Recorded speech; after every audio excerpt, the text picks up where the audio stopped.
before the Quran was revealed, before the miracles of Musa on Mount Sinai, before even Ramadan became the month of fasting.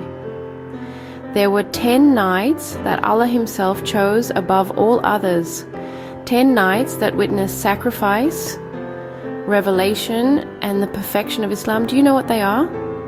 These are the first 10 days of Dhul Hijjah, and they might just be the most powerful days of your entire life. In Surah Al-Fajr, Allah swears by these days.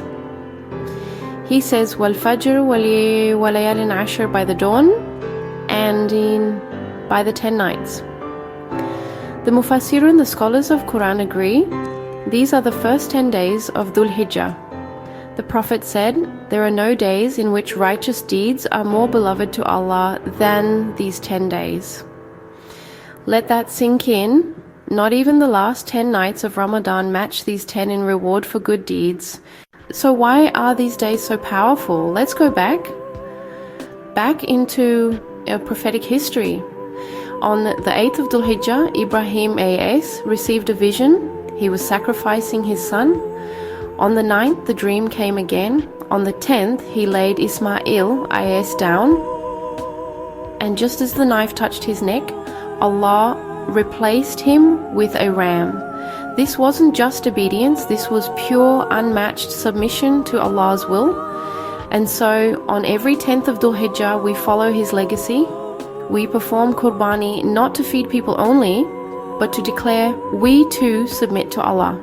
It was during these days that Hajar, left alone in the desert with Babi Ismail, ran 7 times between Safa and Marwa looking for water. And there, Zamzam burst forth. Today, every single Hajj pilgrim repeats her struggle.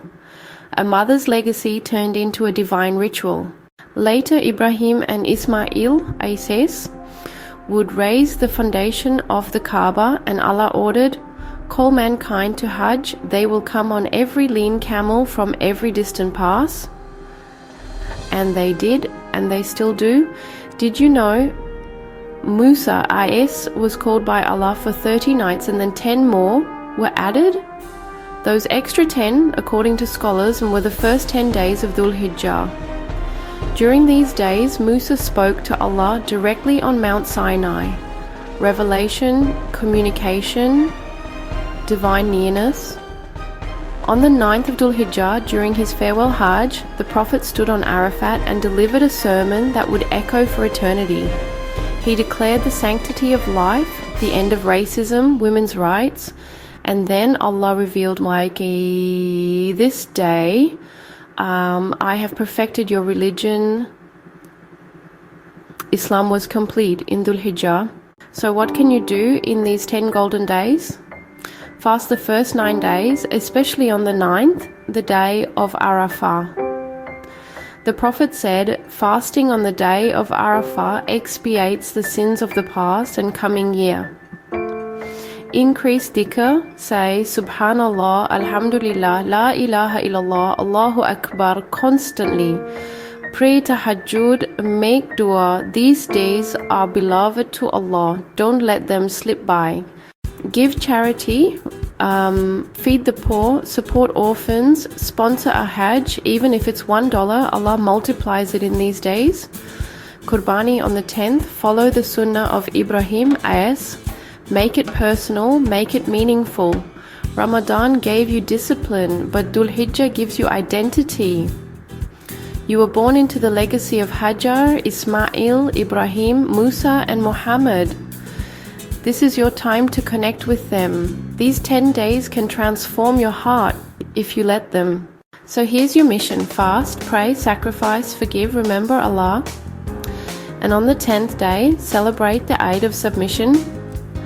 Not because of tradition, but because your Lord has honored you with guidance. Don't scroll past these sacred days. Instead, rise with them.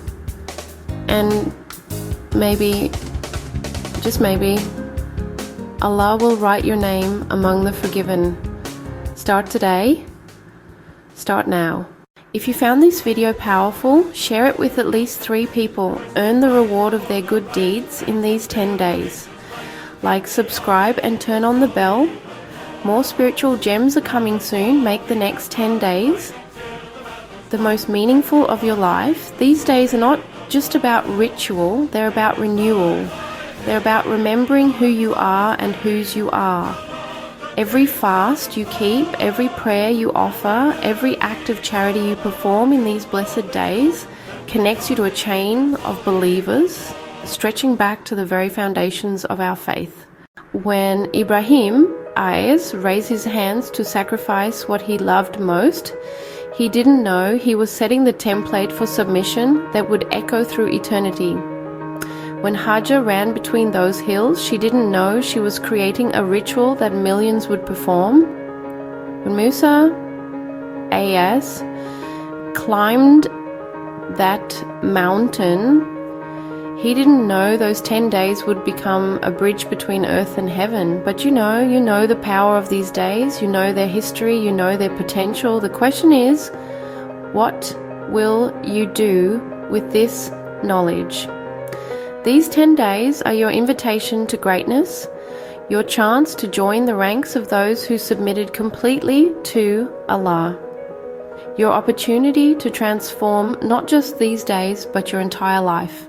The countdown has begun. Make every moment count.